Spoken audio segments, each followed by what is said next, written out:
education and training is not just preparation for work, it is preparation for life. And this is why it is so important to make it accessible to all. So we can only imagine that if in 2013 it was so important, in 2019 it is paramount that we support and include TVET in all facets of life. An estimated 1 billion people globally have some kind of disability. And in our lifetime, every one of us will probably, whether by age or stage, develop some impairment. You see me wearing our glasses, it's the beginning. The number of at-risk youth stems to be over 1.1 billion, and it's growing, unfortunately. So access to training for them will be and see and cause a more productive society. So what does that mean?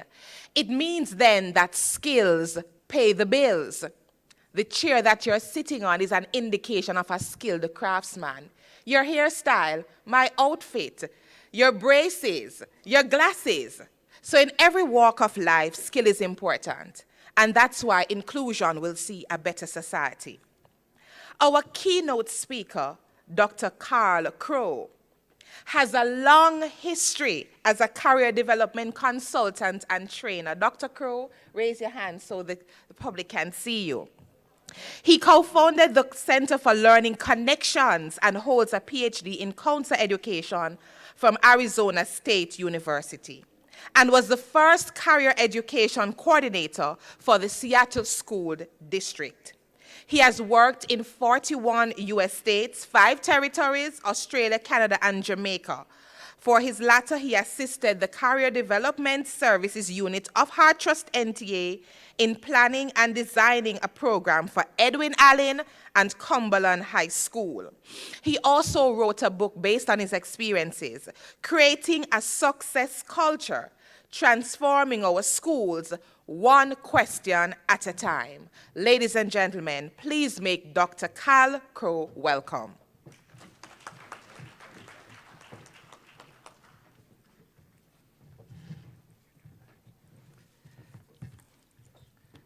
Thank you very much for the warm welcome, and thanks to all of you for your warm welcome, all of you who have come up to me and introduced yourselves and shaken my hand and so on. So thank you very much. This is my 7th visit to Jamaica, having to do with career development, and I've enjoyed every one of them, and I think this is going to be another enjoyment.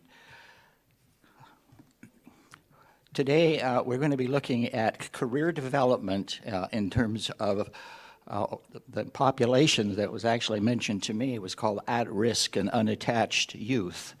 And how does career development fit into that? I'd like to begin by having you look at this. This one will take a minute, I think, to come on. Or maybe more.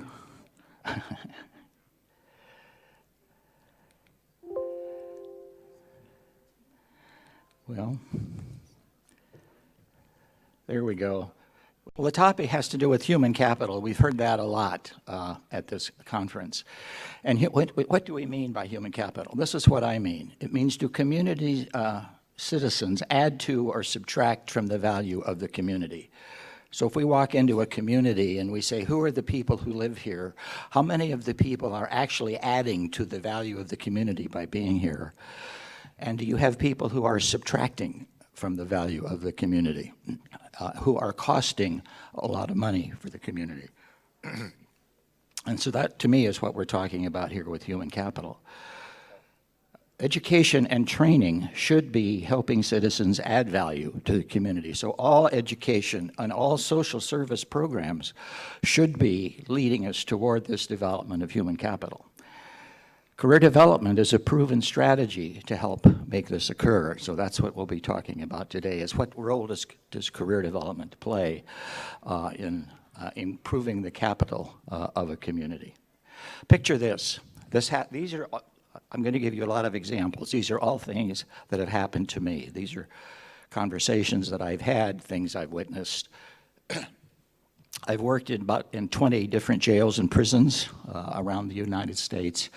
I've worked in 10 children's psychiatric hospitals in the United States.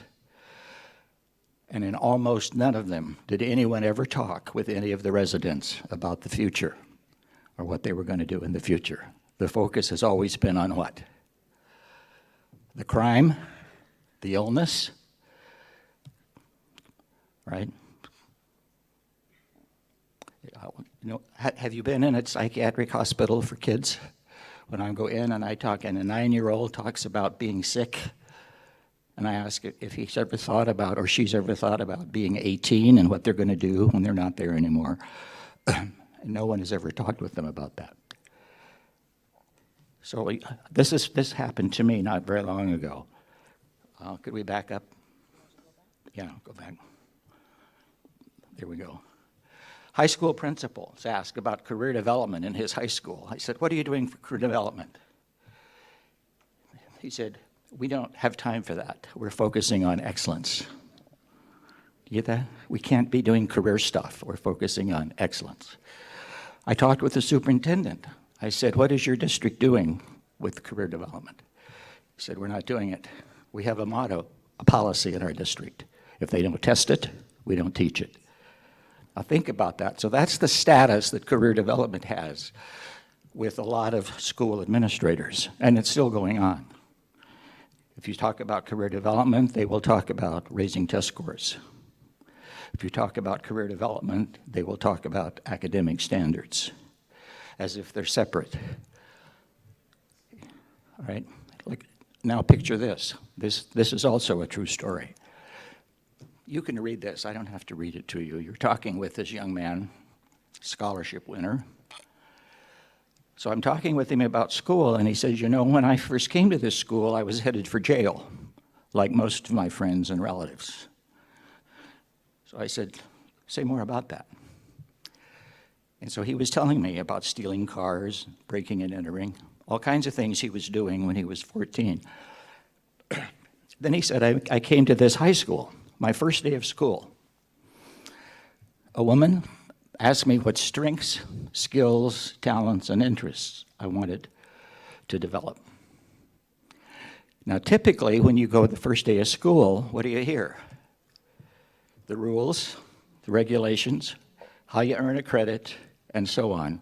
The whole discussion is about the adults and about the system.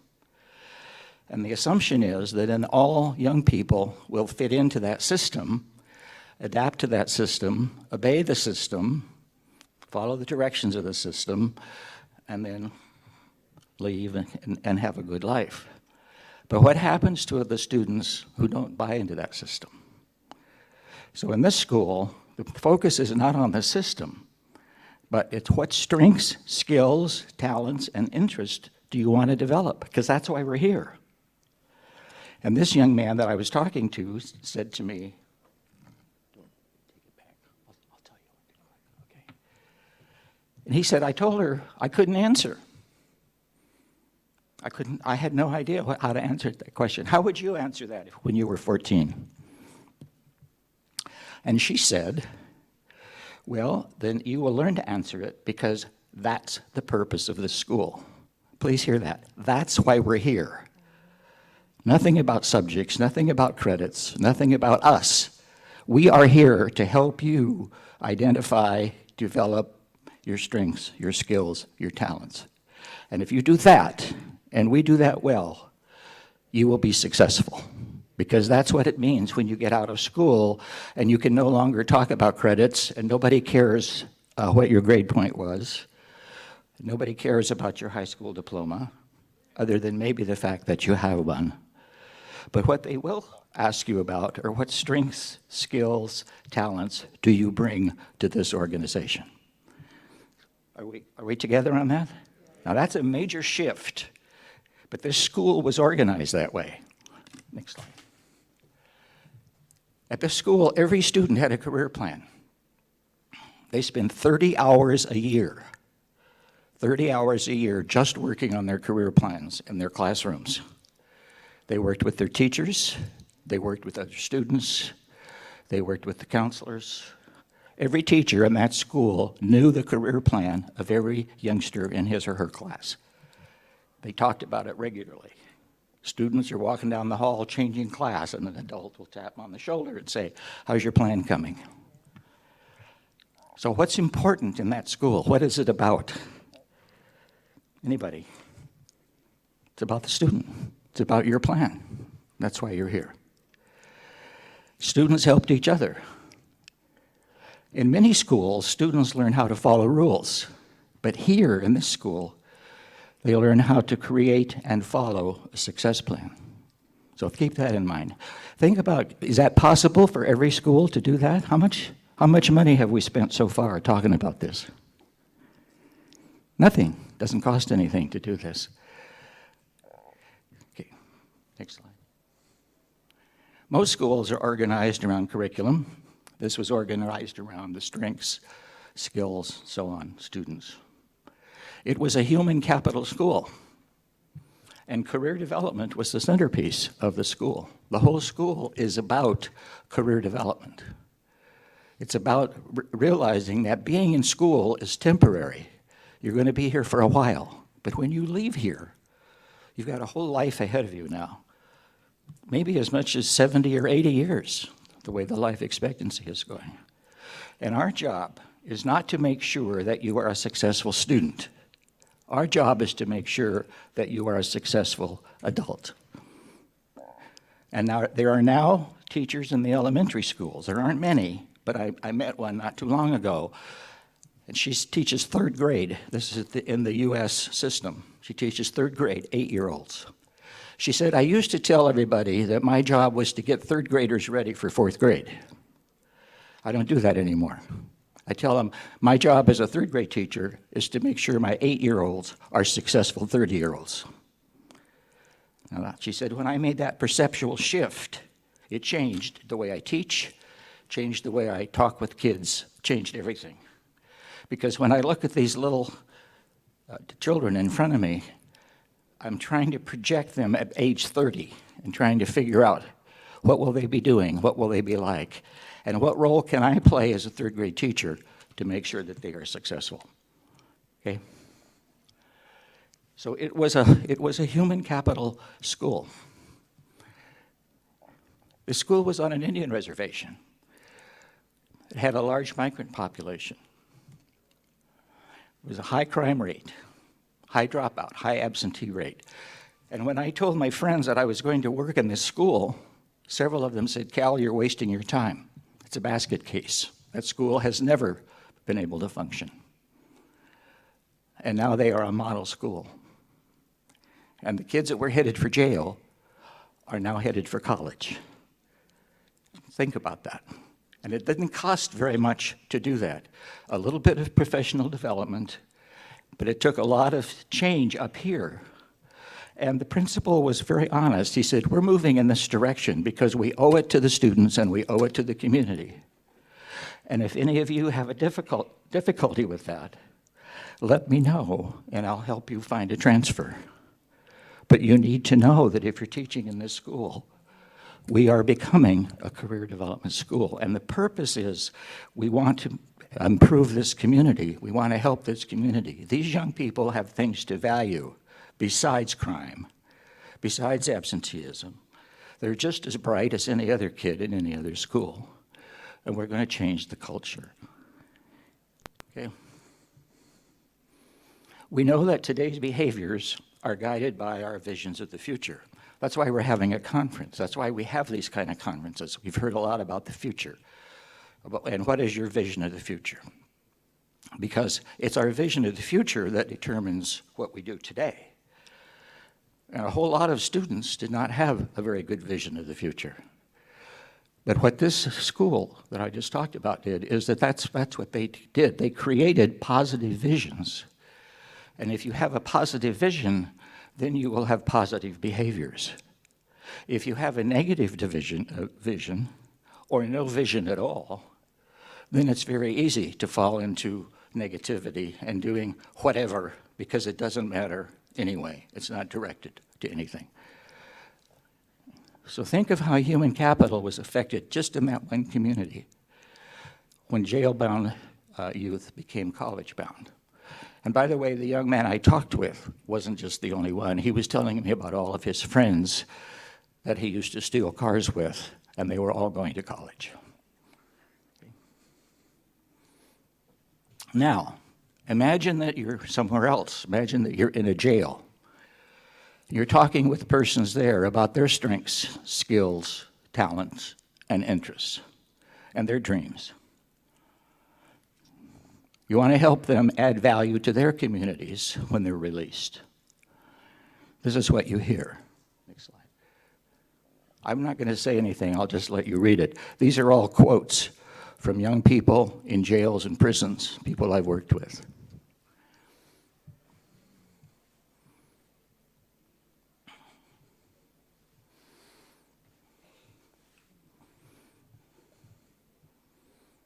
Next one. I want to take a minute to look at this top one. I was doing a career development class, career planning class in a jail. It was men, young men and women were in the same class. And out of the blue, this one young man shouted so everyone could hear, "This is amazing." I said, "What's amazing?" He said, "I didn't know you could plan a life." Think about that. He said, "Why did we have to come to jail to learn this?"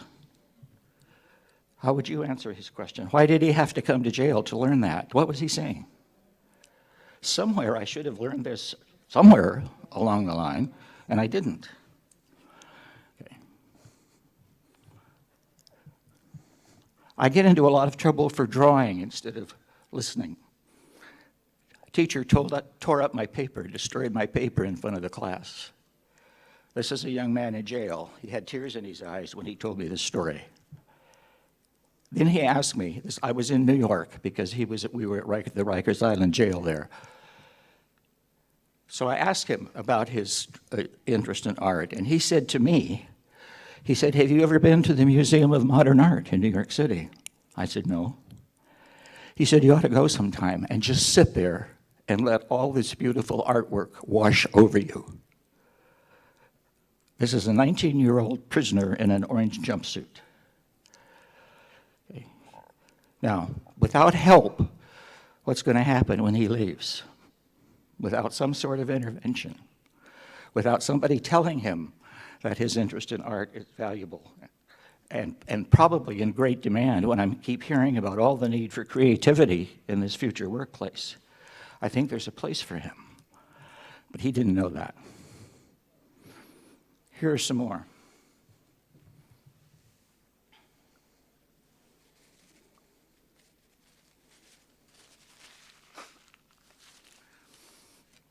If everyone has a dream, why don't we talk about it? Why isn't that part of our school?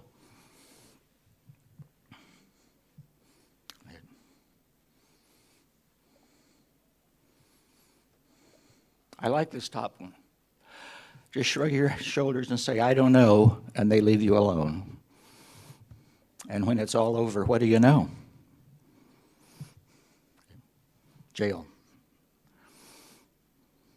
And the last one was especially moving. I overheard this conversation. The two guys didn't know I was listening. "What are you going to do when you get out?" "I don't know. I can't think anybody wants me. I can't do anything." Next, please.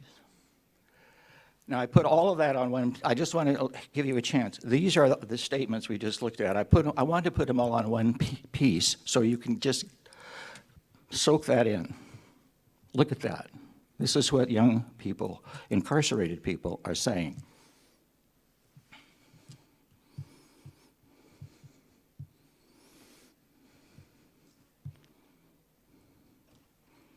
Now, they're going to get out, and they're going to come back. Many of them are going to come back into our schools or into some of our programs.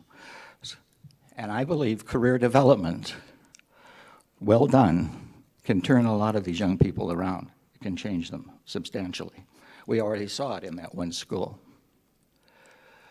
One question I ask is, how will incarceration by itself help? Just being locked up for 6 months or 12 months or 2 years, how does that help?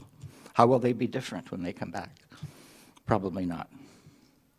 But how many of them could contribute positively to the local economy, to human capital, if they were part of a career development culture? Okay. Now, these young people were not born saying this. When they were tiny babies, they were innocent, just cute little babies like everybody else. They learned these things as they got into the system, as they got into school. They heard it from families, they heard it from relatives, and so on. A lot of negative stuff. So they became what they were hearing. They can also unlearn them, we know that. Any psychologist will tell you that anything you can learn, you can unlearn. But the conditions have to be right. And to me, career development is the response to that. It provides the culture, positive culture, to help people unlearn these negative behaviors. Go ahead. Self-efficacy, very quickly. Self-efficacy is often called the single greatest predictor of success, number one. It's our belief in our capability to do something. Do I believe I can do it? When you saw the statements from the people in jail, what did you hear there? How much was that? I can, my strengths, my skills. And how much of it was I can't, I couldn't, I never. So their self-efficacy is in the tank, basically. So the single greatest predictor of success, we're not providing that in our system. We're providing something else. In fact, we've developed systems that make sure that they don't feel successful because we rank and sort and label and place and test. And by the time a child is 10 years old or 11, he or she knows that the school is made up of winners and losers, and they know where they fit. It's very clear. We know that. We can change that if we want to. If we start having a career development focus in the very beginning and tell students, you're not here to please the teacher. You're here to start thinking about a successful future. And your teacher is here to help you think about that and help you prepare for that. Then we also have resiliency. This is very much related to self-efficacy. This is this ability to rebound from a setback. We're born with it. Watch a toddler run across a room and fall down. What happens? They get up, they get up, they get up 50 times. And they may even laugh, but they get up. So we have this resilient quality. But a lot of people, because of the negative things that have happened, the resiliency takes a negative turn. So I say to you, if you're going to tear up my drawing, I'm going to get even somehow. You're going to pay for that. And so pretty soon, their resiliency, their bouncing back, their struggle for survival takes a negative turn. Sorry, right? So I can't please you if you're my teacher. I can't please you. But I can please my friends if I steal a car. That's how I bounce back. So we want to make sure that we have this positive streak going, okay? Another thing I think is helpful, I hope is helpful, think of career development occurring at 3 levels, head, heart, and soul. Let's move to the next one. This is the head. This is what we've talked about so far. School is mostly head stuff. A lot of what we've done here at this conference is head stuff. You're here, somebody's up here, people are giving information, you're getting information, you're probably getting more than you want, more than you need, more than you can handle. But this is the way conferences are done, basically. And then we get into some of the breakout sessions, and then we can do a little bit more individual work. So I'm giving you a lot of information now. But having the information, just getting it into their heads isn't enough, because that's not where we live. We move to the next one. We have the heart. This is the emotional part of it. So right now, you're having different emotional charges out there. I don't know what they are, and I can't control them, but I know that you're having them. You're not just saying, this is interesting information. But some of you are saying, I'm inspired, I'm bored, I'm hungry. All kinds of things are going on.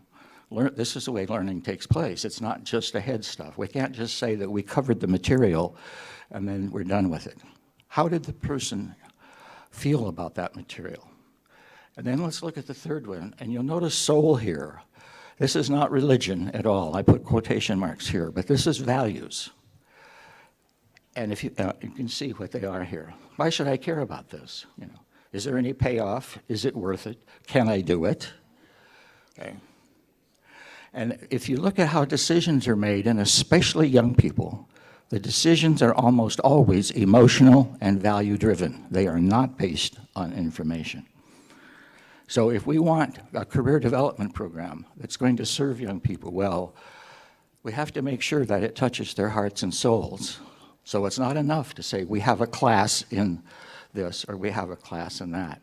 We need to be asking, how did you decide that? How did you decide that would be a good thing to do? What is there about architecture that appeals to you?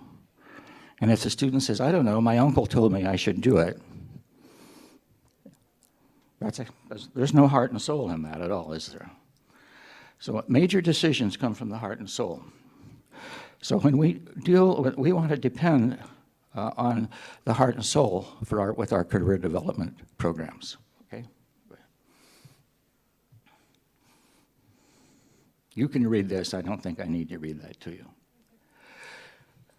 But what we're trying to do is help the people who are now unattached and at risk, help them come back, join us, and contribute to society. And we also want to catch the young students early before they ever get into that trouble. That third grade teacher who said she's always thinking about those little 8-year-olds being successful adults, she will have different results with her 8-year-olds than the teacher next door who said, my job is to get through the curriculum and get them ready for the next grade. Those groups of students will have different experiences.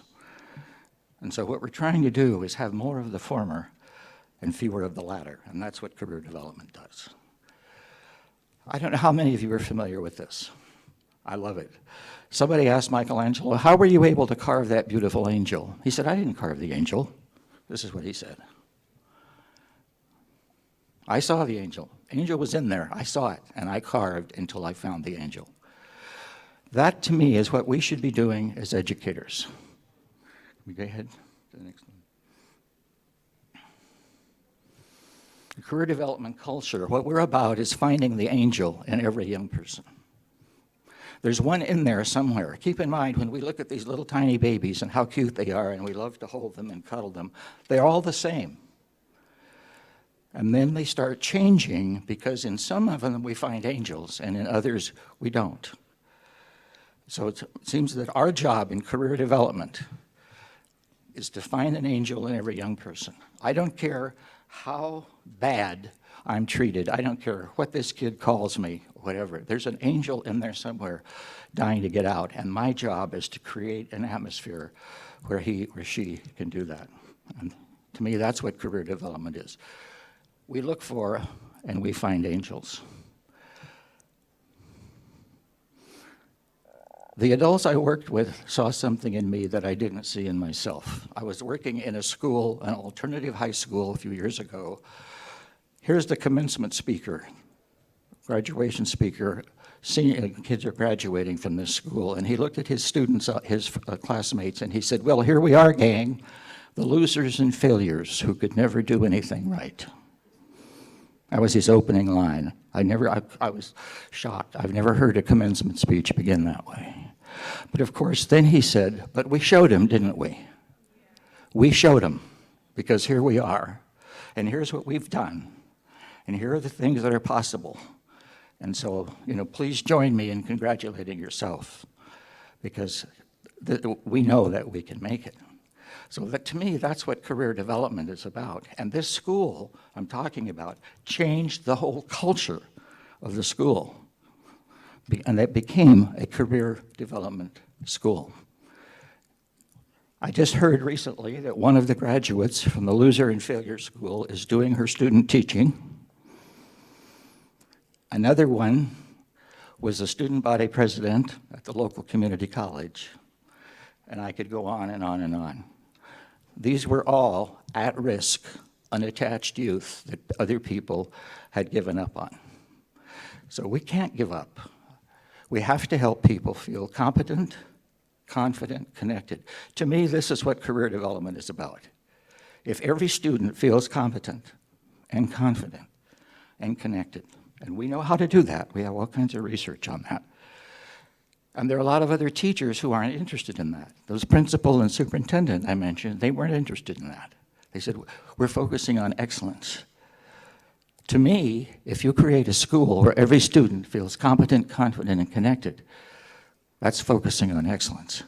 But we call it career development, okay? Several years ago, Ms. Williams, Erica Williams is here, started a project called CADIP, you can see it up here, Career Development Initiative. We worked in 2 high schools, just 2, and selected classes in 2 high schools. But the whole idea was to bring many of these concepts into these 2 schools.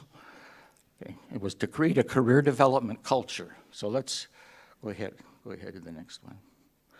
Everybody liked it. Teachers liked it, principals liked it, students loved it. They were marked, we did some research, marked morale improvements in students. Students thought they were incapable. Now let's go back to self-efficacy. They thought they were incapable of doing well on the test. That changed. One student, because of the program, she got caught fire in school. She was told she could go to a higher level of class. She had done so well. She said, I don't want to go to a higher level. I want to stay in this career class. Because she said, this is where I learn. This is where I look forward to this. If I go to a higher class, all we'll be focusing on is head stuff. She didn't want to do that. Okay. Once this 7-9 class, and in Jamaica the classes are ranked, there were 11 7th grades in this class. We were in grade 7-9, 49 students. We did a 1-hour activity, 1-hour activity.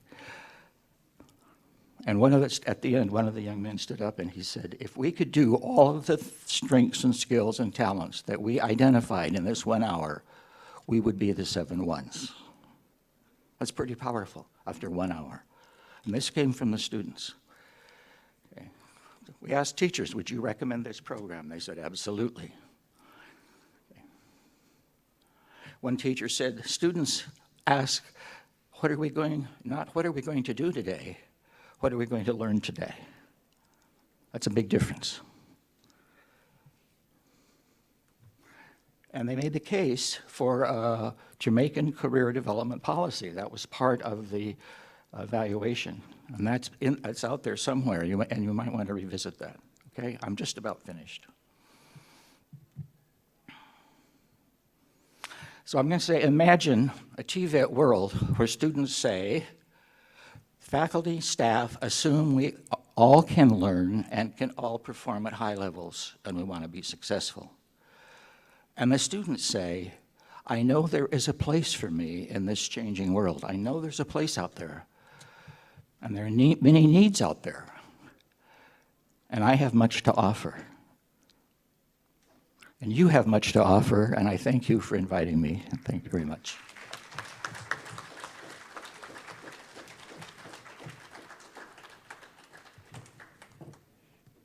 Truly a presentation that has inspired us to plan. If we fail to plan, we plan to fail. And career development has to be the center, the core of TVET development and expansion.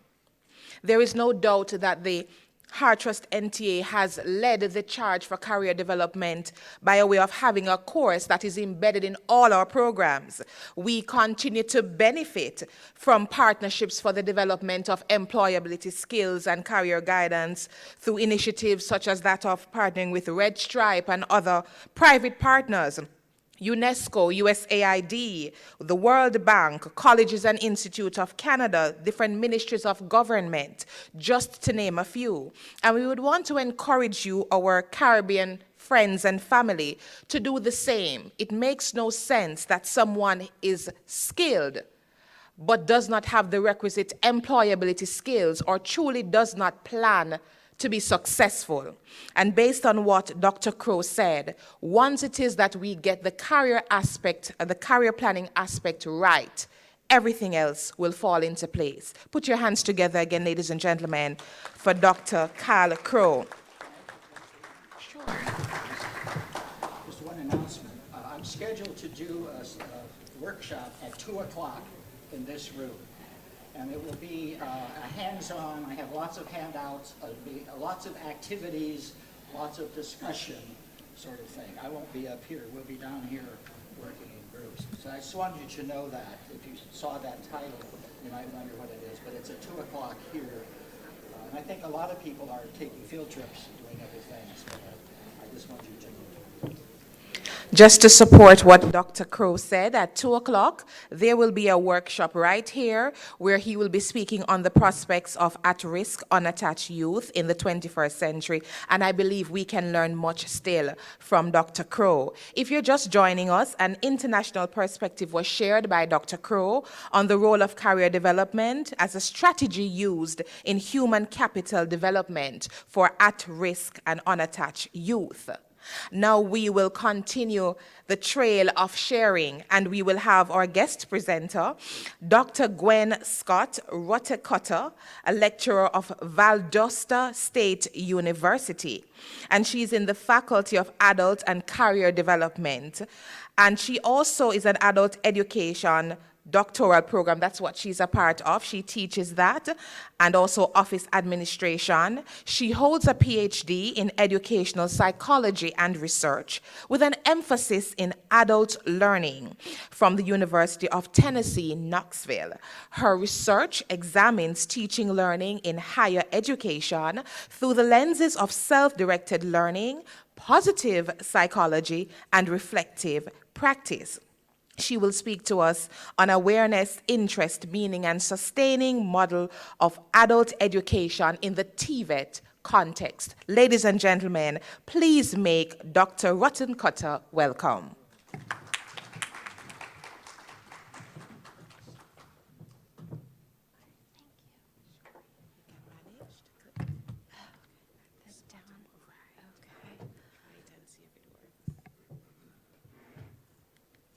Looks good.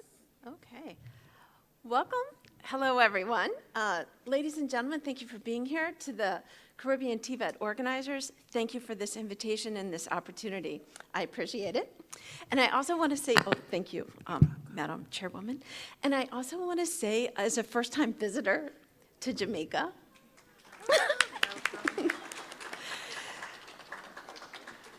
that in 2 short days between the natural beauty and the warmth of your people, I am enchanted. So thank you. As my introduction said, I work at Valdosta State University in Valdosta, Georgia, in the U.S. I work with adult and career education, that's the department, and I work with doc students. And my doc students overwhelmingly are career and technical educators. So while I'm not a TVET instructor, I teach the teachers who are. As an educational psychologist,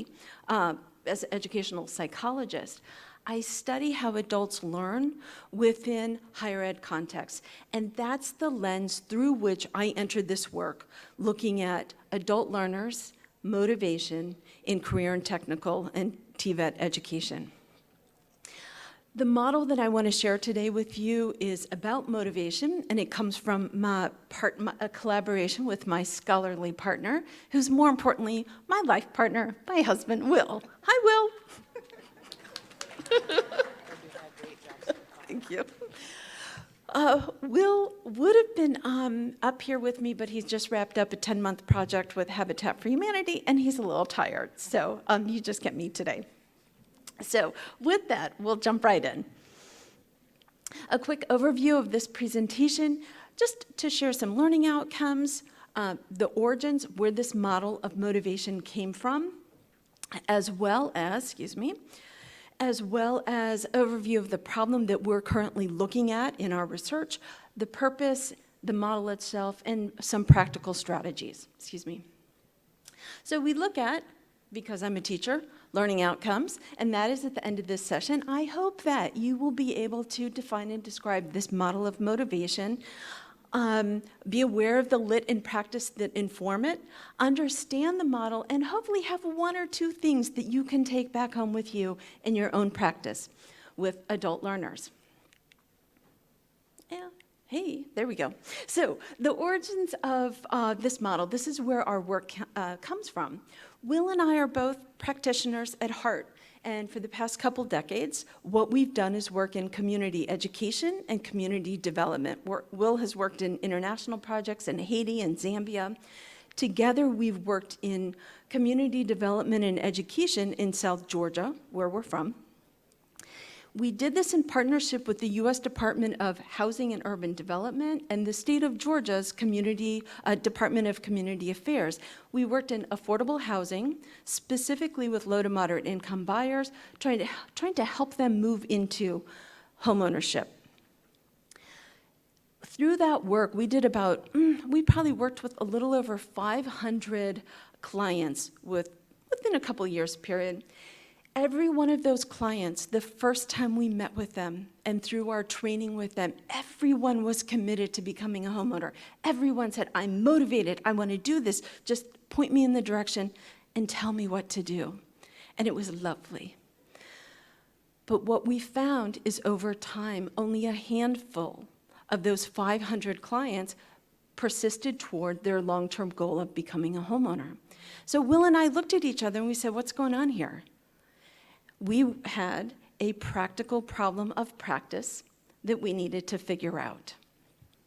And what we, excuse me, let me move my notes up here. And what we found is that our clientele,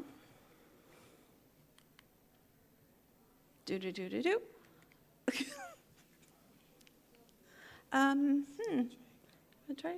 Oh, there we go. So what we found, anecdotally, what we observed is that our clients had competing demands, competing interests, competing time demands. There were other things that they needed more urgently in life than to work toward this long-term goal. Once they had competing interest, then they lost a little focus on their purpose of what they were working toward. And once they had a loss of purpose, they had a loss of motivation. So together, Will and I started thinking about, what can we do in our training? Well, time went on, we entered academia, and as academics, we circled back to this practical problem of practice and looked at the literature to help us understand what we had observed anecdotally. And what we decided is, hey, you know what? One, we were dealing with retention and graduation issues. We didn't call it that in community education, but that's what it was, and that's what we call it in higher ed. And that's our problem, is that we're needing to retain our learners and help them move toward this goal. So we decided in our work, we're gonna focus on the individual characteristics that are related to motivation. And what can we as facilitators do to design a learning environment that's facilitative of their motivation? What will help them move toward their stated long-term goals? So before I go any further, a quick definition of motivation. This comes from Shunk and his colleagues. I promise it does. There we go. Shunk and his colleagues define motivation. It's a process. It's a process by which goal-directed behavior is instigated and sustained. Well, I liken this to a flywheel. Right? Once that flywheel gets going, it has kinetic energy, it has stored energy, and that stored energy then converts to kinetic energy, and it will just keep going, right, until friction overcomes it. But I like to think of motivation as a flywheel. So we can look at a flywheel and see it's moving, but when we look at individuals, can we just look at somebody and say if they're motivated? Sometimes when we're looking at their behavior. So, observable behaviors of motivation are choice of task, effort that's invested in that task, persistence in the effort over time, and then finally, achievement of the task. Observable behaviors. That's what we look for with motivation. And so Will and I said, okay, what can we do? to facilitate these behaviors. Because ultimately, what we want to do with our learners is to help them move from, they're doing what they're supposed to do because we as the instructors tell them to. That's an external locus of control. We want to help move them toward an internalized locus of control, where their flywheel isn't moving because we're standing there pushing it. Their flywheel's moving because they have got it moving. That's what is sustainable for their motivation and for them to reach their long-term goals. All right, so the current problem that he and I are investigating is, again, retention and graduation rates in higher education. And I include what's subsumed under that is post-secondary, career and technical education, which in the States is overwhelmingly provided at two-year institutions and certificate granting institutions. So what do we know about post-secondary education? We know that there's increasing enrollment, especially since the last recession in the US. There's been a big push, a big move into this. We know that the biggest population entering post-secondary education for career and technical are adult learners. Adult learners defined as folks who are 25 years and older. The other things that we know about this from the literature is that adult learners are the folks who have the highest attrition rates. And post-secondary, the 2-year where career and technical happen, those are the institutions where the highest attrition rate happens. So we're losing the potential. We're losing out on human capital when we can't retain and graduate our learners. We also want to talk about adult learners. A little bit, what do we know about them? Again, from the literature, we know from Malcolm Knowles that adult learners are self-directed. It's domain specific, but they're self-directed. They're agentic. They're capable of guiding their own learning if we give them the tools and the support structure. We know that they have a deep need to know that what they're doing in the learning environment, that has to connect to something. It has to have meaning. If it doesn't, and the reason it needs to is because we as, adults, we have deep psychological need to create meaning. And again, as instructors, we want to help make that happen. The other things that we know about adult learners when they engage in learning is that there are obstacles that they're going to encounter. Those can be dispositional, situational, institutional. There are obstacles they have to overcome and that are unique to adult learners, right? We have conflicts with work demands, family demands, all these other things that we have to do as adults. And our academic, our career and technical education, that can suffer as a function of this. So that's sort of the background of this problem that we're looking at addressing. And we think that motivation is the key. And how do we get that flywheel of motivation going? A quick couple of statistics. This is on retention in post-secondary, meaning 2-year and degree granting institutions in the past 10 years from the US Department of Education. Retention rates from year over year hover about 70%, don't really break 75. So that's setting up a problem. Then when we look to retention hovers around 35%.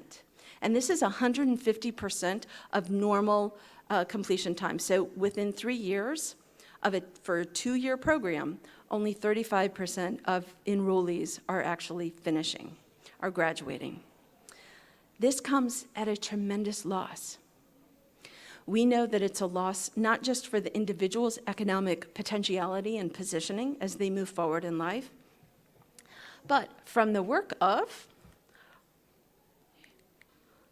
it's suspense. Okay, there we go. We know that the implications of those losses are substantial. Because from TVET, and I'm pulling from the work of Merope and her colleagues in their text from UNESCO, that TVET, when it's successful, it's more than just the individual's economic position and potentiality. We know that it ripples through social equity, through human development of numeracy and literacy. It ripples into human rights, especially for women and children. It ripples into sustainability. So when we do TVET right, when we can retain and graduate our learners, it has big implications that ripple beyond the classroom.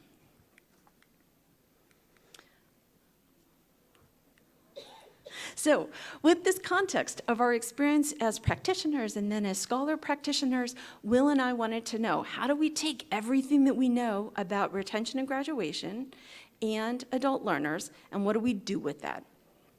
How can we help solve this problem? How do we foster meaning, help learners create a deep personal significance with the learning? How do we help them develop their self-direction in learning and develop and adopt the behaviors that translate into lifelong learning? How do we do this? So this is where our current truth is. Our current truth is we have a little model of motivation we call AIMS, and AIMS is an acronym for awareness, interest, meaning, and come on, they're sustaining. We look at this as being a spiral that moves back and forth onto itself as learners move through this process. And if we can set the flywheel in motion to move through these elements, our assumption is it moves toward a motivated learner. And I'll break this down a little bit more here. For the AIMS model, we start with awareness. And awareness is where we start with the novice learner, and we're explicit about why they're here, about the learning outcomes, the purpose of what this is doing, and not just what's listed on the syllabus, but about how this relates to where they say they want to go, what their long-term goal is.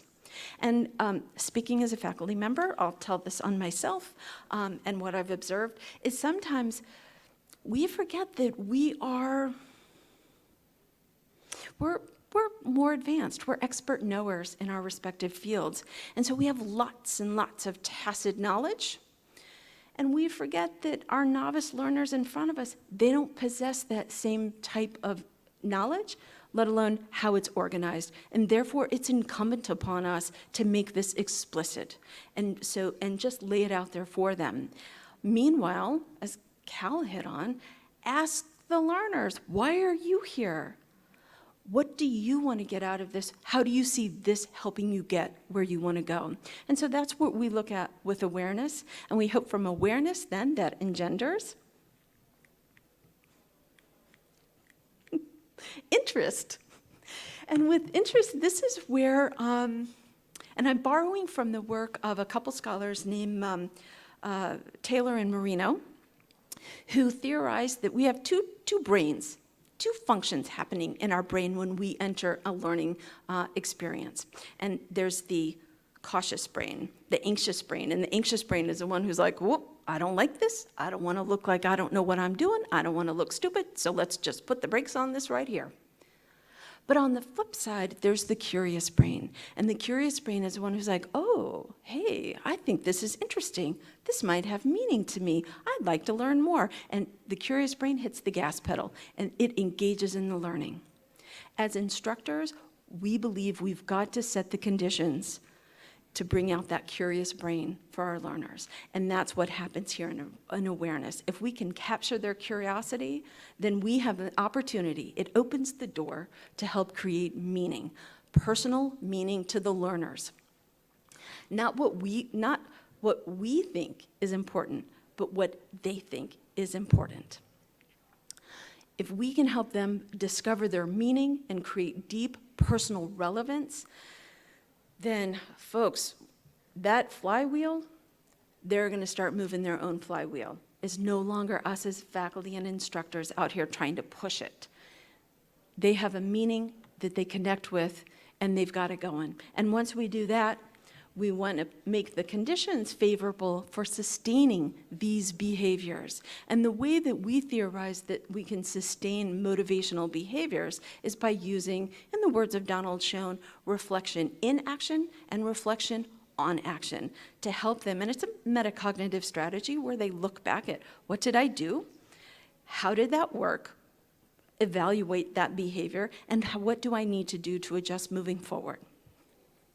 So from that, the last thing I want to share with you is I created this table, let me say this. So Will and I, once we had our little AIMS model, I went looking at empirically based learning strategies to see what strategies from the literature fit in here that faculty could use to facilitate the development of motivation.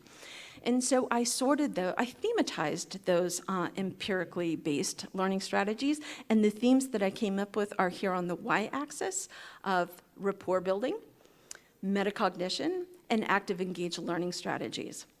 On the x-axis are the components of the AIMS model: awareness, interest, meaning, and sustaining. I just filled in a couple here. I didn't want to overwhelm us visually, and I'll just share with you two to demonstrate or to illustrate what our thinking is. So the first one is, what's the first one, Will?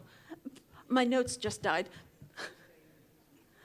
Well, we can pick that one. First day introductions, and there's a nice, lovely literature out there about, on the first day of class, doing reciprocal interviews with our students, asking them questions. Why are you here? What motivates you? What are your goals? What do you want to do with your life? It's pretty much what Cal was talking about, having a plan, setting the stage for them to develop a plan. And then it also gives them an opportunity to ask you questions, right? Students don't always remember we're people too. And if we can use that as an opportunity to build that relational teaching and learning, our students are far more likely to come to us when they're struggling if they know that we're safe. The other example I want to share with you quickly comes from active engaged learning under meaning making, and the strategy is role-playing. And role-playing is a powerful strategy to use in the classroom to create meaning in two ways. The first way is it gives learners an opportunity to practice the knowledge, skills, and abilities that they've been working on developing in your class and in the curriculum overall. So the example I like to use is counselor education. If you have a learner who's practicing to be a counselor and they have an opportunity to role-play that, they get to practice those skills of active listening, of reflective listening, of empathetic listening. Secondly, they get a glimpse of themselves in their future profession. They get to try on the identity that they will inhabit in the future. And when we can get learners to identify with, to see themselves in the future, that's deeply meaningful to them. And if they have deep meaning, they're going to have motivation that we believe will carry them through. So ladies and gentlemen, with that, in summary, I simply want to say that as more adult learners continue to enter post-secondary, career and technical, TVET education in the US, we see that it's incumbent upon us as faculty and educators, faculty and administrators, to do everything we can. There's lots of paths to addressing this problem. We feel this is one step on one path to help learners identify and cultivate their motivation. Thank you.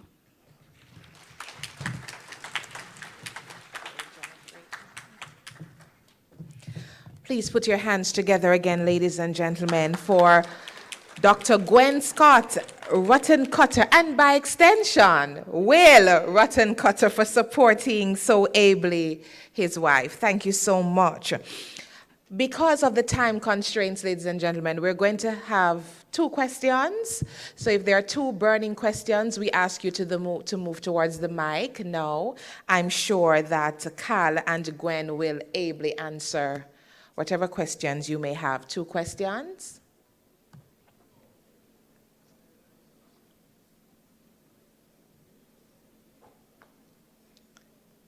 I see Doc making her way to the mic. Thank you so much.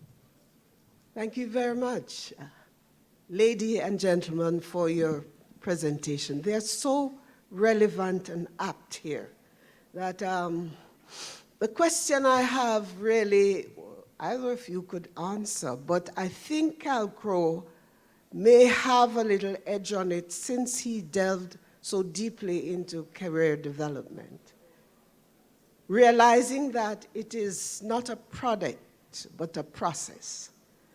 And so I wondered, as one of the leading members of the team that developed the National Career Development Policy in Jamaica, we delved so much into the aspect of lifelong learning because we saw career development as lifelong. Do you think there is any scope for separating career development and lifelong learning as two separate policies? Or are we continuing the system of merging relevant concepts? What do you say? Thank you. So the question, again, I want to make sure I'm understanding the question. Is there a difference between career development and lifelong learning? That's not the question. Okay. The question is, we are considering, some of us, that we should have separate policies, whereas those of us who developed the career development policy delved so deeply in the whole concept of lifelong learning because we thought that one was the other. Uh-huh. Do you see the need to separate them as policies? No, I don't. And as a matter of fact, from what I've heard from the speakers here and my own work, we're coming together. And in the U.S., for example, there's a huge movement in the community college system now to go to career pathways, not subjects, but pathways. We're seeing a lot of that now even at the four-year colleges where you don't have a major in a particular area, but you have a combination. You have combination majors, I guess. So I guess what I'd like to say is the more we can bring things together, the better. And when we separate, what happens when we separate, then we have people saying, that's not my job. And the example I gave of the school administrators said, we don't do career development. That's not our job. My job is excellence. But if he had had training somewhere along the line, that is your job. Because if you want excellence, then you've got to have this other piece. And that should have been part of his administrative training, in my mind. So that, I would say the more we can combine things and get away from this specialization, the better. If you want to respond to that. Did that answer your question? Thank you so much for the question and the response that was given. The story is told of a young man who went by the beach to have a stroll and he saw some starfishes coming up. And he started to throw them back one by one. And another little girl passed and asked, why are you doing that? I mean, there are thousands of starfish in the sea. And he said, by throwing them back, I'm making a difference to even one. And that's what inclusion and TVET is all about. It's making a difference, one learner at a time. We may not always get it right, but that's why we're at conferences such as this. So we can learn from each other and we can adapt the best practices. Dr. Crow, we want to thank you for reminding us about the importance and benefit of taking the time to do the planning for one's career. And also that our job is not that we develop successful students, but that we develop successful adults. We know that today's behavior are guided by our visions of the future. And Dr. Ruttencutter, you told us about aim, awareness, interest, meaning, and sustaining, and the importance of designing a learning environment that motivates the students, but also the importance of having an internal locus of control. Purpose and goals, develop value, develop curiosity and reflection in and on learning. So the greatest takeaway from the two presentations really is if you fail to plan, you plan to fail, and that motivation matters. Ladies and gentlemen, I also want to thank you for your participation. You had only one question, which means the presentations were so good. They were so clear. They were so on point. So thank you so much. So as we close, I'll invite Dr. Monday to give us some more directions as it relates to the rest of the day. Thank you so much.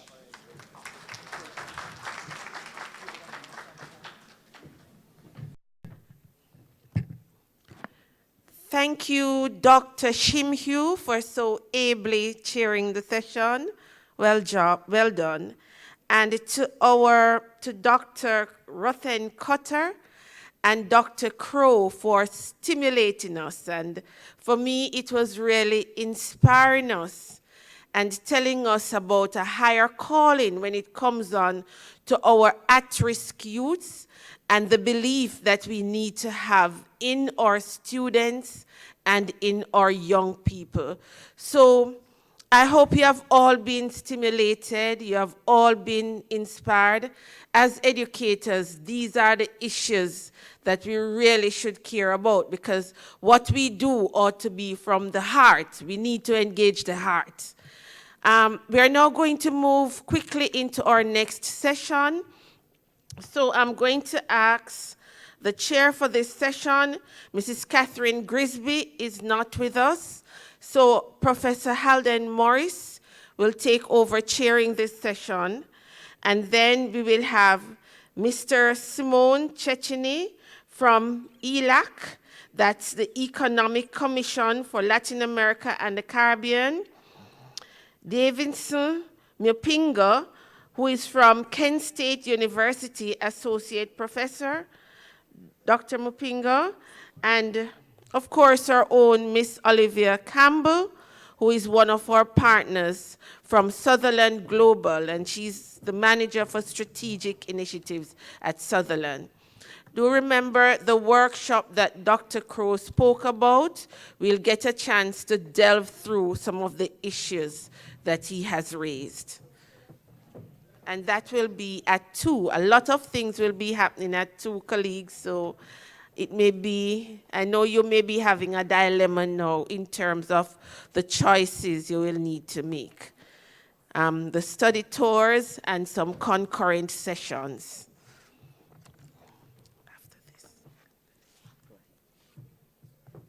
Thanks very much, Dr. Mondero. Good afternoon, ladies and gentlemen, again. It is said that thou shalt not lay hands on one suddenly, but I have to fit in. Okay, I'm Halden Morris, and chair of the session.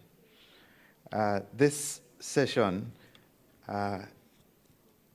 basically is going to be followed after the keynote speaker by a panel discussion.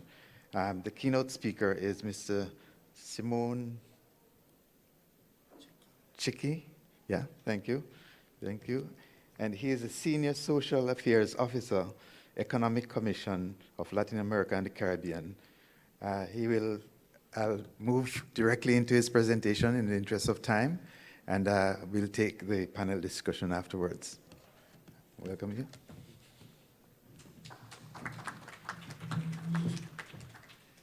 Well, good morning. First of all, I wanted to thank UNESCO, who invited me to take part of this 4th International Conference on TVET in the Caribbean. I'm really happy, excited to be in this beautiful country for the first time in my life. Thanks.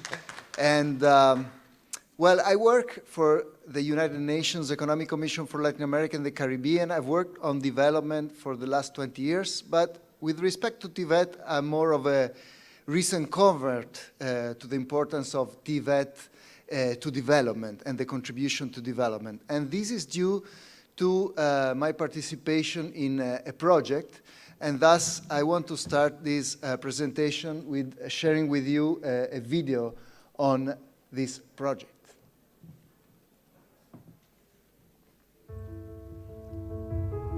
Vocational education and training is a key instrument liaising education, work, and social and economic development.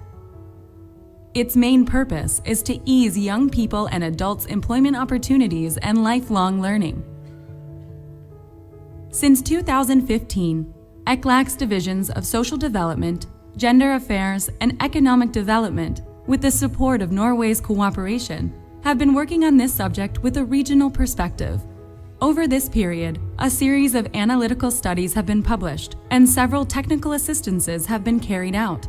Moreover, policy dialogue has been promoted through seminars and workshops and participation in a variety of discussion forums. Strengthening the quality of technical vocational education and training systems is essential to successful school-to-work transitions and upward career paths. How do we achieve this?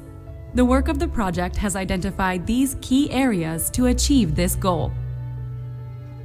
1.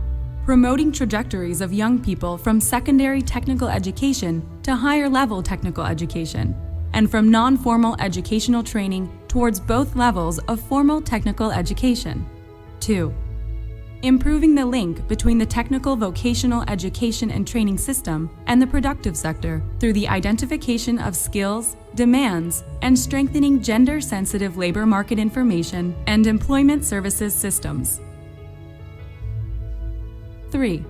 Taking advantage of the technological revolution for the present and future of work, anticipating its associated challenges. 4. Facing inequalities and gender biases in the educational offer, career choices, and employability. Promoting education, work-life balance, and training staff and students on gender equality issues. 5. Enhance social and labor inclusion and capacity building to expand the participation of the breadth of the population in the benefits of development, recognizing gaps caused by socioeconomic status, gender, ethno-racial status, age, and geographic location. 6. Generating interinstitutional coordination mechanisms and representation of relevant actors, as well as instruments to certify competencies and training evaluation and assessment. 7. Fostering institutional links between public and private training providers and generating synergies among them. 8. Identifying new source of funding, building on the efforts of subnational governments and collaboration with the private sector.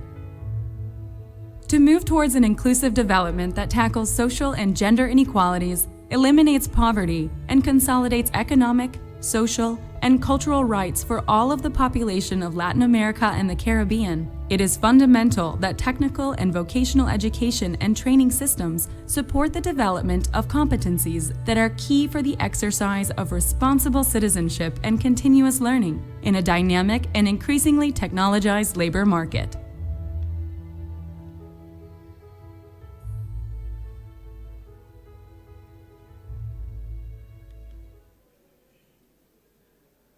Great. And as staff of a United Nations outfit, I need to start this presentation also mentioning that the Agenda 2030 for Sustainable Development, to which our countries have committed, has, 17 goals, 169 targets, and out of those, 4 targets explicitly mention TVET.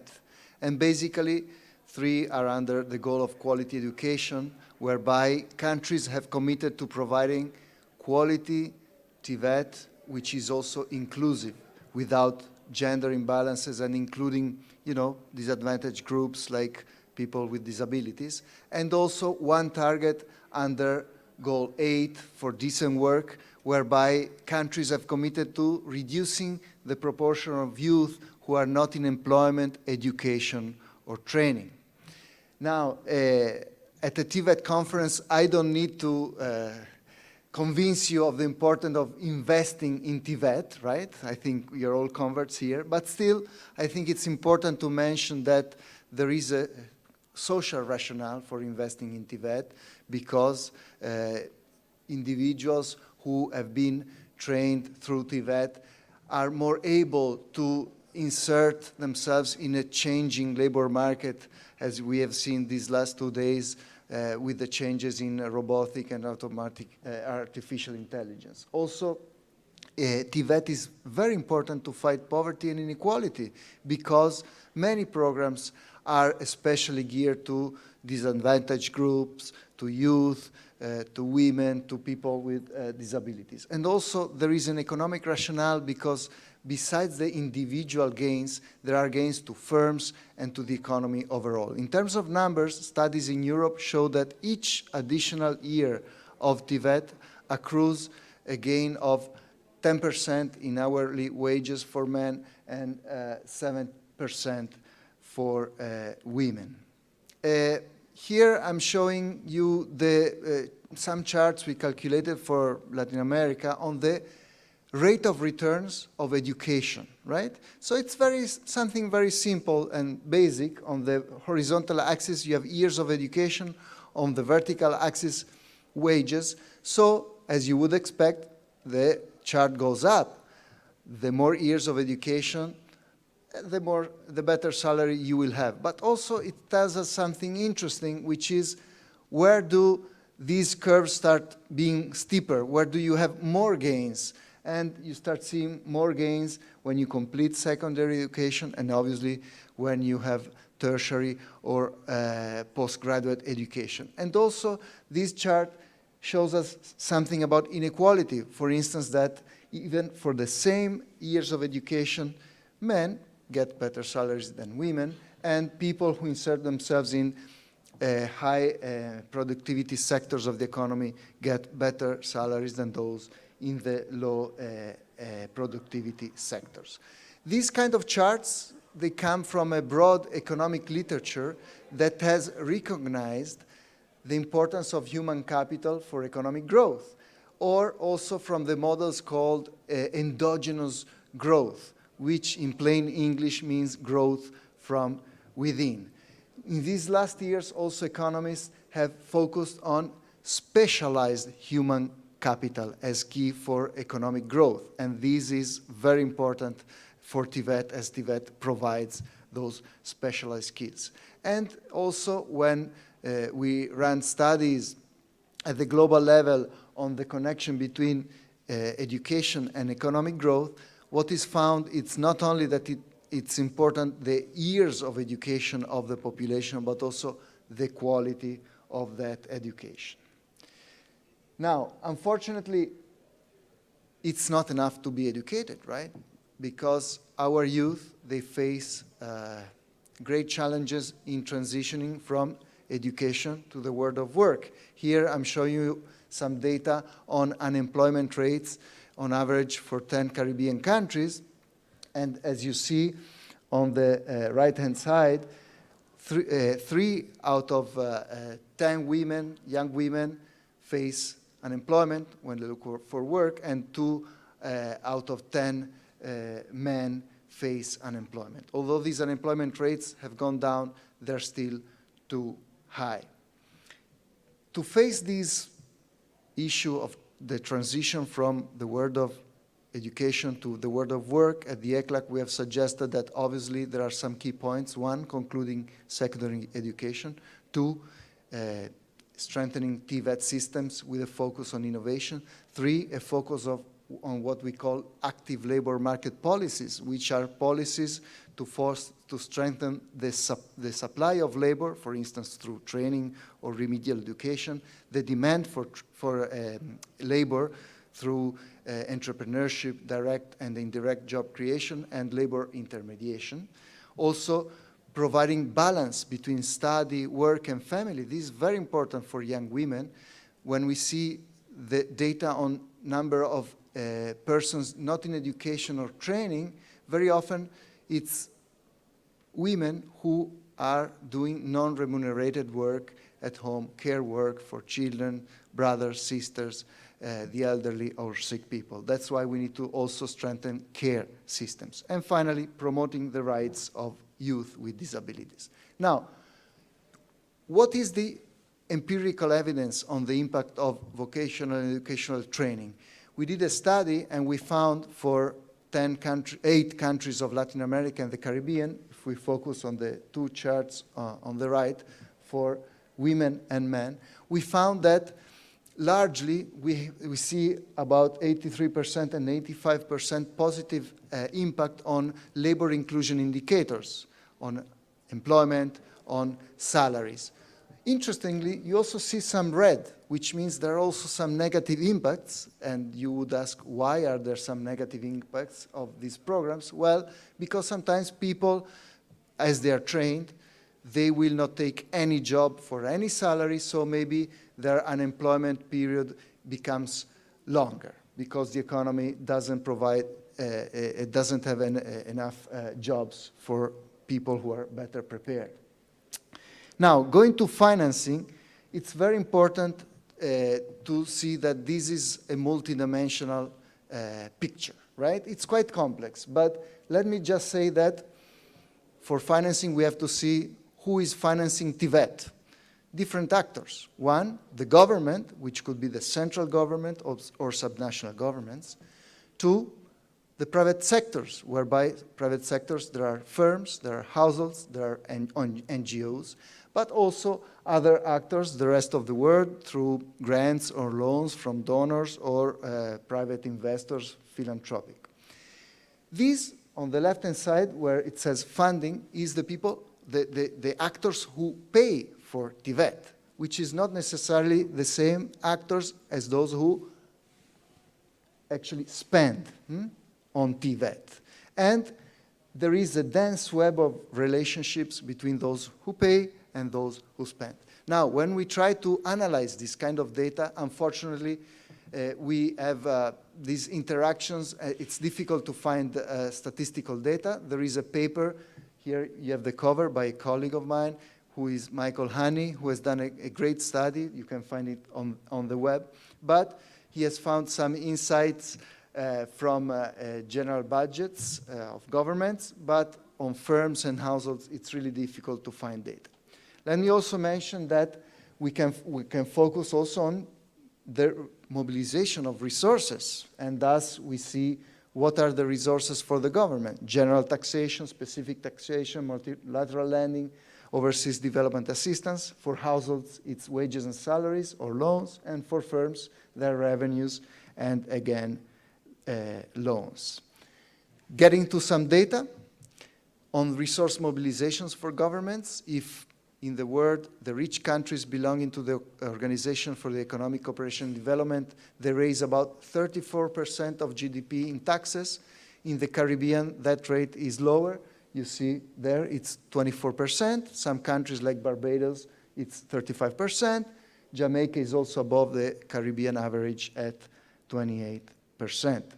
We can also see then on the expenditure side how much money goes to education. Here, for instance, we have data in dollars on spending on per person on secondary, per student in secondary education. In yellow, you have Caribbean countries. In blue, Latin American countries. You see Barbados with about $5,000 per student. Jamaica is a bit below the regional average with $2,300 per student. Also, you can get specifically on TVET. Here, the data is very scarce. My colleague found data on Belize and Barbados, and you can see on the left that about 0.13% of GDP in Belize and 0.16% of GDP in Barbados goes to TVET, which means, on the right-hand side, in terms of total education expenditures, 1.8% in Belize, 2.7% in Barbados, and in terms of secondary education expenditure, 4.3% and 6.8%. Now, we can also find data on spending by national training institutes, and here Jamaica is a leader in the region, with HART having an expenditure of 0.63% of GDP, which is much higher, say, than the second best country in the region of Latin America and the Caribbean, Colombia or Costa Rica. And then, obviously, we also need to look at financing by firms, by bilateral, multilateral donors, and by philanthropic organizations. Firms finance TVET mostly through their own resources, sometimes also through tax benefits in the forms of deductions or credits. There is bilateral overseas direct assistance available, but generally goes to the poorest countries. There is lending or grants from multilateral donors. Here, the Caribbean Development Bank is doing something in the region. Also, there is philanthropic investing. Here I have a chart. It's not much money. Between 2013 and 2017, about $1.6 million overall in the whole of Latin America and the Caribbean went specifically to TVET, and it was from this UK charity Comic Relief or from the current Hilton Foundation. Well, we are here in the Hilton, the founder of the Hilton. And also, obviously, there is potential for other innovative sources such as impact investment and social impact bonds. Thus, to conclude, the final thoughts, obviously, we need to invest in human capacities. This is good for economic performance, for social development. TVET is a key policy response to face the future of work, on which we heard before, for instance, from the World Bank and from other speakers. But how do we finance TVET? The state still needs to play a key role, both on the governance of formal and informal TVET, and on mobilizing financing. But obviously, we need the support of firms, and additional sources of financing should be mobilized. Thus, financing is key to achieve the Sustainable Development Goals and the targets related to TVET. Thanks a lot. Sorry for trying to do it as quick as possible. Ladies and gentlemen, I know we are not doing justice to financing sustainable TVET and youth development and TVET contributing to the GDP of countries. However, we will hear a little bit more. We are strapped with time and people want to go for lunch, so we're going to limit the presentations to about 8 minutes per person coming up for the panel discussion and perhaps a few questions afterward. I know the discussion will continue afterwards, and this is something that is critical to the Caribbean region as it relates to financing TVET. We have a lot of challenges as it relates to sustainable financing, and I'm sure this will come forward. We have two speakers in the panel. The first is Dr. Mupinga, Professor Mupinga from Kent State University, Ohio, USA, and he'll be speaking about the role of technical and vocational education and training in global economies. The second speaker is Ms. Olivia Campbell. She's the manager for strategic initiatives of Sutherland, and I guess she'll give the industrial perspective on financing. I think that's what she'll be doing. Ladies and gentlemen, let me hand you over to these two presenters, and then questions.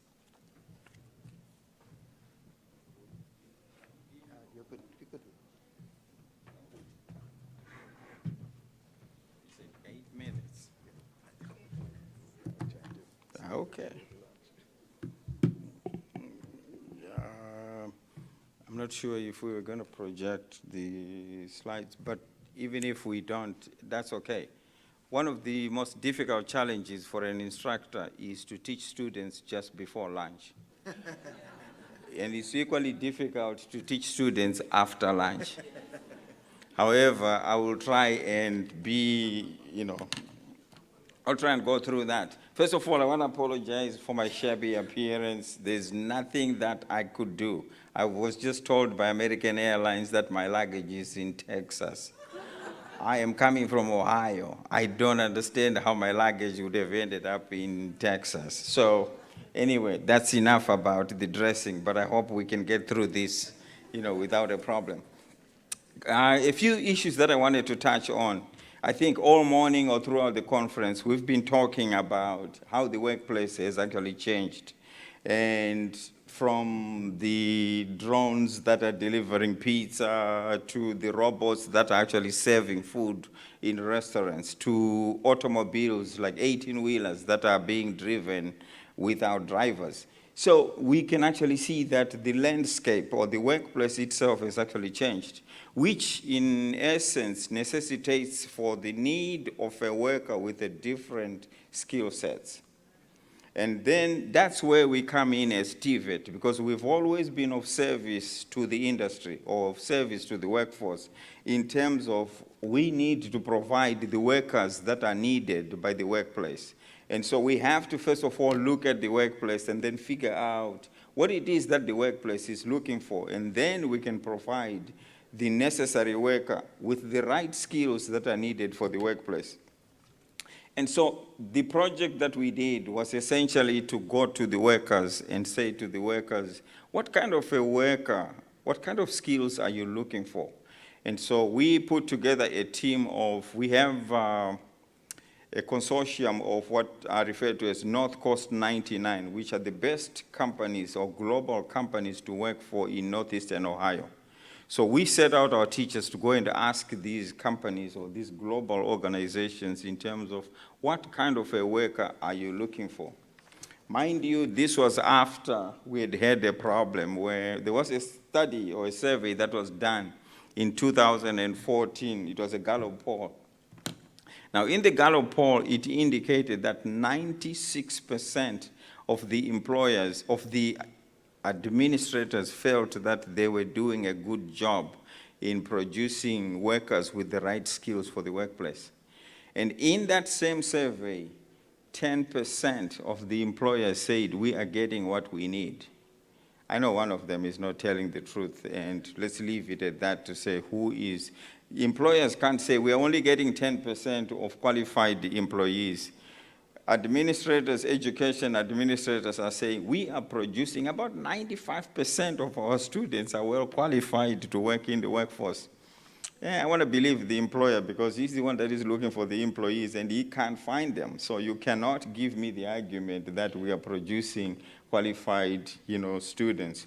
And so we end up coming up with a number of skills, and we've talked about these skills throughout the conference. And when you look at down the list of the skills that the employers are talking about, none of those skills, there were very few skills that were considered technical, which the employers wanted or felt were necessary. And if you understand where the technical is coming from, that was because we interviewed Cleveland Clinic. And Cleveland Clinic obviously said they would need somebody with the technical expertise, which I'm sure you would agree with me that you want a doctor who knows the difference between a heart and an arm, otherwise they would operate the wrong thing. So the challenge then for you and me, I'm a teacher educator, is based on what we've been discussing in the morning. We've all been saying, if you don't have something assessed, it doesn't get taught.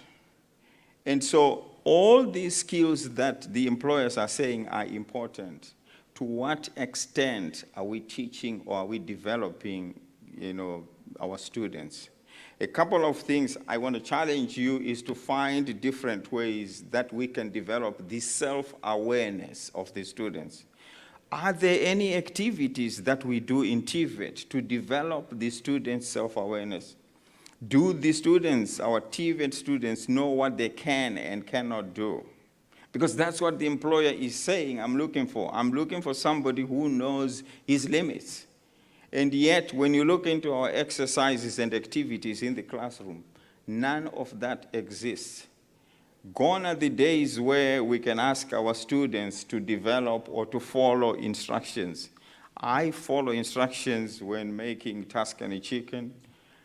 I don't know whether the employer would want me because I followed the directions on the YouTube video. I think they want much, much more than that. Then you also look at cross-cultural competency. That's another skill that the employers are looking for. What are we doing with our students to develop their cross-cultural competencies? Are we putting them in environments or are we giving them tasks where they can develop the cross-cultural competencies? As a side note, I have joked about, many of you know the case of the Ebola virus that went to the US. For quite a while, our nursing students in the US never focused on anything other than what was going on in the US. And I want to believe that when that guy went to Texas and he said, I am from Liberia, they thought Liberia is a subdivision in Texas and handled him just like they would do with everybody else. And that was the source of our problem. But if we had talked about all this global awareness among our nursing students to say, You are going to be working with people from various parts of the world because they're going to come for a service that is excellent. And so if you exclude that from your curriculum thinking it doesn't matter, that's not our problem, that's not, then you are setting your students up for failure. We also have team skills. What activities do we do with our students to develop team skills? Collaborative ideas. I think we have heard all the buzzwords. My challenge to you is, what are you doing about it? Let's move the next step, from we know what is needed and what are we doing about it. So you look at critical thinking, you look at creativity, you look at communication, almost everything else that you're doing. What else are we doing about it? First starting point would be for us to collaborate with the employers. Again, we collaborate with the employers, that way we get to know what the employers are looking for. And then secondly, I think there's going to be less emphasis on the hard, on the hard skills and more on the soft skills.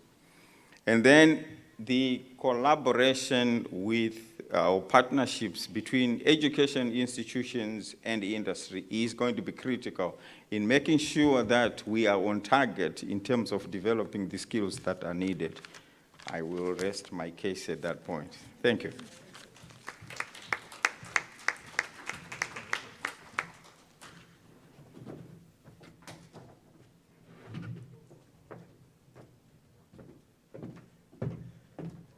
Good afternoon, everyone. Will I have a presentation to work with? Yes? Oh, there we go. Okay. All right. I, too, will be moving a little bit quickly because I don't want to be the reason anybody misses lunch. So let's start talking. Let's talk about TVET in BPO and its contribution to Jamaican economy. Now, the title is a little bit clumsy, but I just want to explain that we're not talking about TVET's contribution to Jamaica's economy. We're talking about TVET's contribution through BPO to Jamaica's economy. Is that clear? Also, before I go a little further, I just want to plug something a little bit.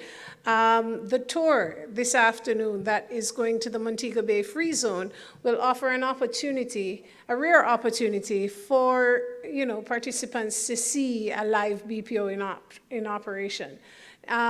It's not something that happens often because you will appreciate that, with people's personal and sensitive information, there are many restricted areas. But I'd like to encourage as many of you as possible to join on to that tour because a lot of the things that I speak about will become clearer once you get on board.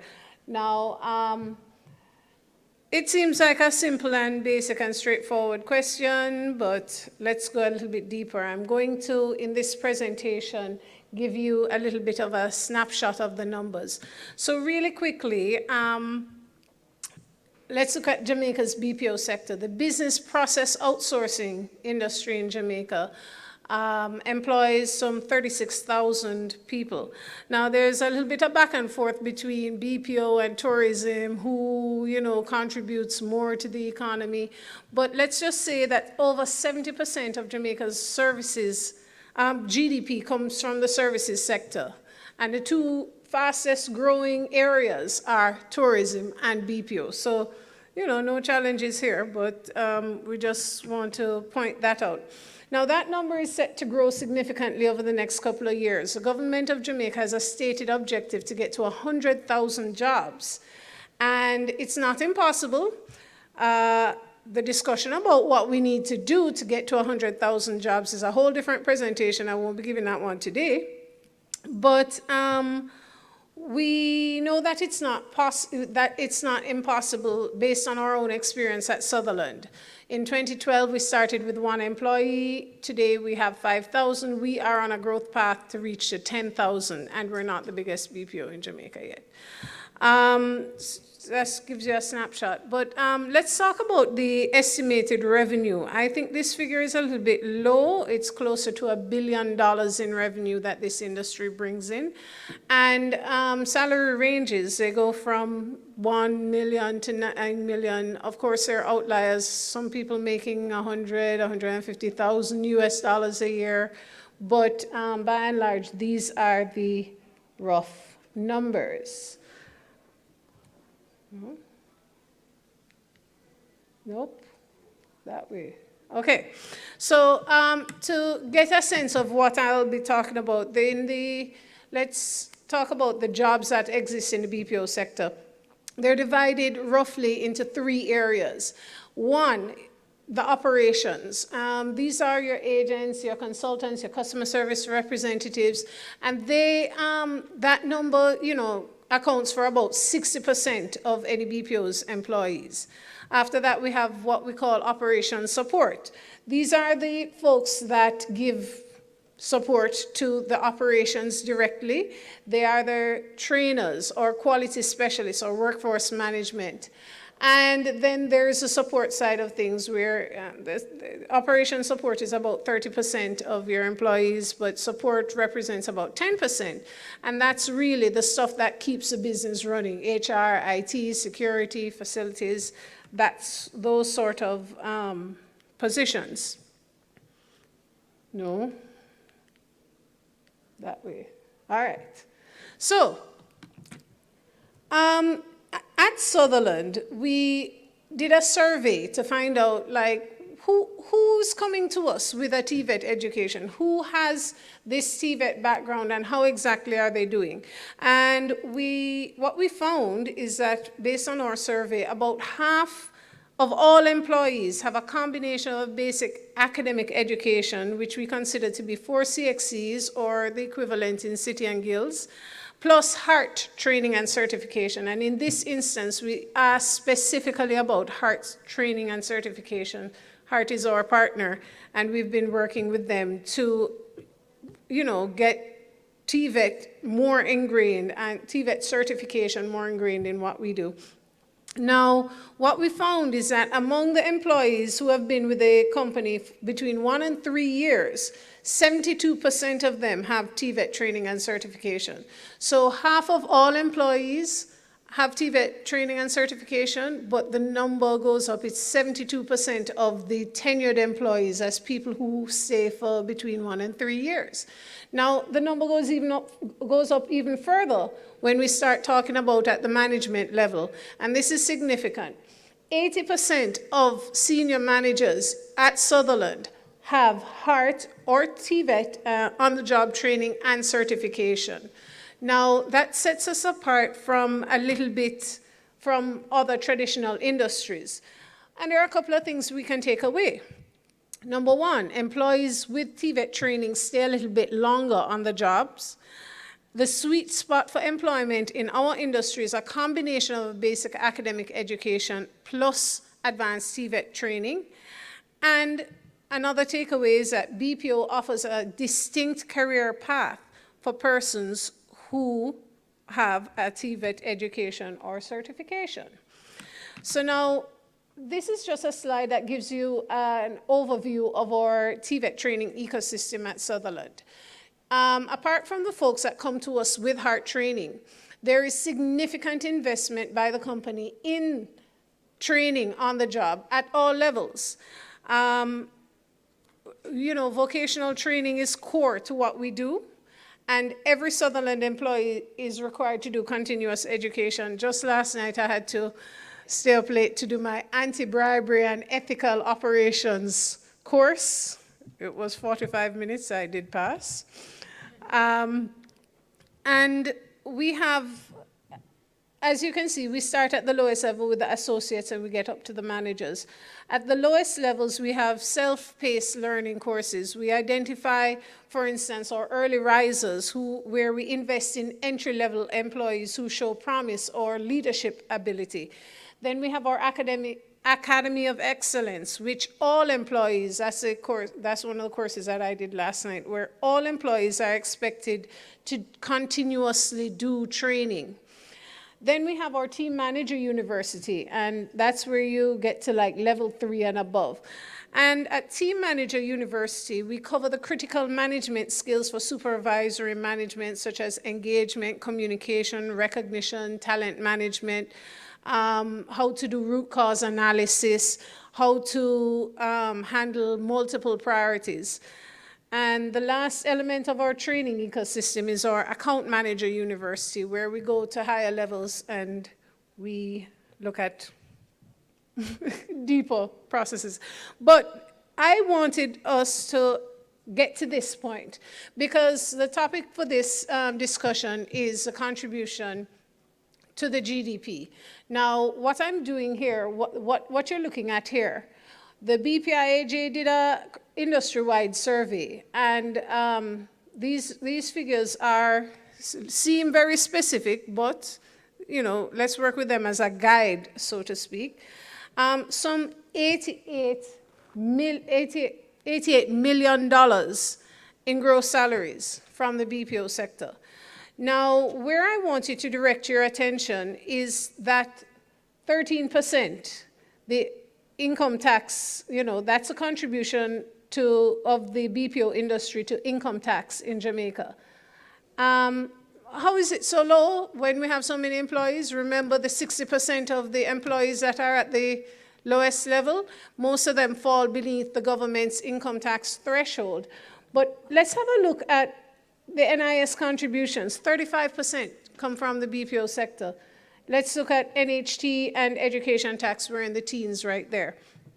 Now, this is significant because what it tells us, if 80% of the people who are your senior managers, who are the ones that are above the 1.5 threshold, are bringing in, that much income tax, this is something where the government needs to have a look at because there is a clear return on investment.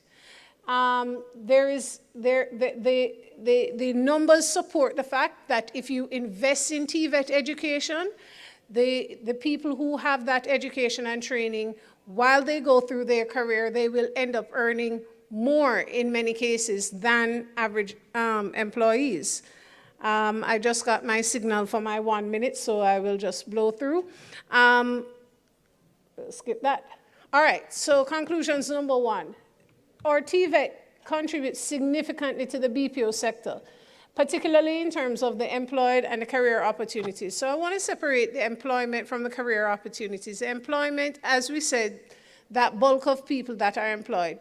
These are people who come to us, they have, they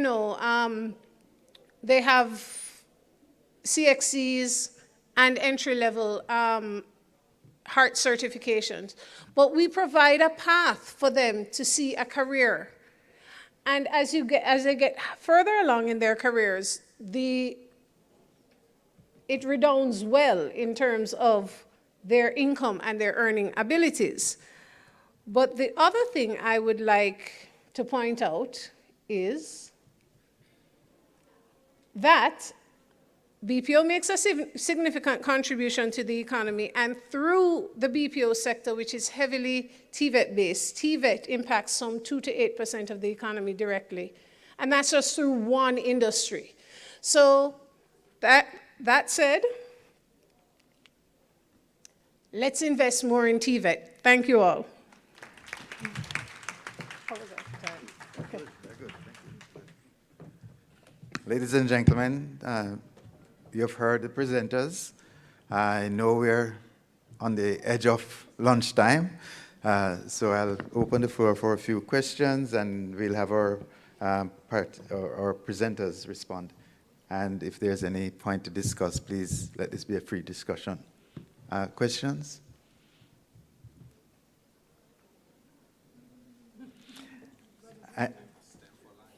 I think we're saying it's time for lunch.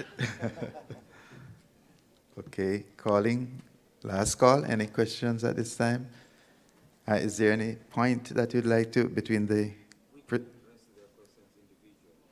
Okay. Okay, you will hear about the sessions coming forward. I think Dr. Mondero going to give you some more information on what goes on from here. And I guess you go for lunch, and we'll have a very good rest of conference. Thank you.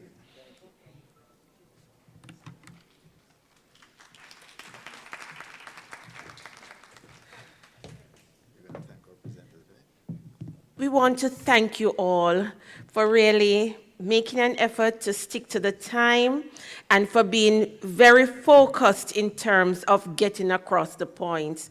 And for us those of us who would like to deliberate more on the issues and the ideas you raised, we will ensure that the PowerPoint presentations are available. What you have said, it's all very relevant and it ties in very well. You don't need a long time to get across the essence of the message, and you have done that very succinctly and very well. Professor Mupinga, please accept our, well, I don't know if, I'm so sorry. We understand your pain, and we hope that you can overcome that inconvenience with your luggage, and you will be getting it soon. I know it's quite an inconvenience.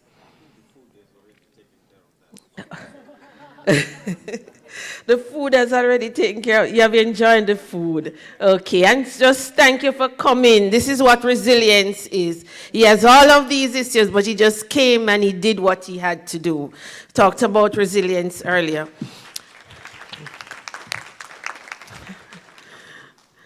Now, delegates, we are on the point of lunch. And then you have choices to make. I imagine you're here because you will not be going on the tours. You're all Jamaicans and you probably have an idea. But if you're going on the tour, you need to now rush, get some lunch so that you can catch the bus at 2.